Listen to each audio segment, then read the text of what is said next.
I'm worried about what people think. Yeah, tell them what you're worried about. All right, what I'm worried about is this looks good, but I've been worried about that I've messed something up.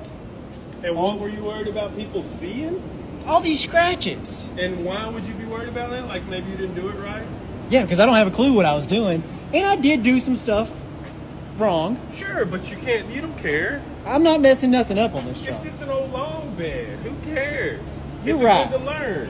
You're right. Who cares what people think? They're going to gripe no matter what. Because that, But it does look cool. It looks cooler than it did. that's a lot cooler. Y'all see all these lines right here? Russell told me what that's from. Me not using A Block. because my fingers were on the pad while I was scraping it. But now it looks kind of Sanding it. cool. So you should go through and do it all and come back with a block. It'll And work. then they'll be like, how'd you get that cool pattern in your paint? These magic hands, baby.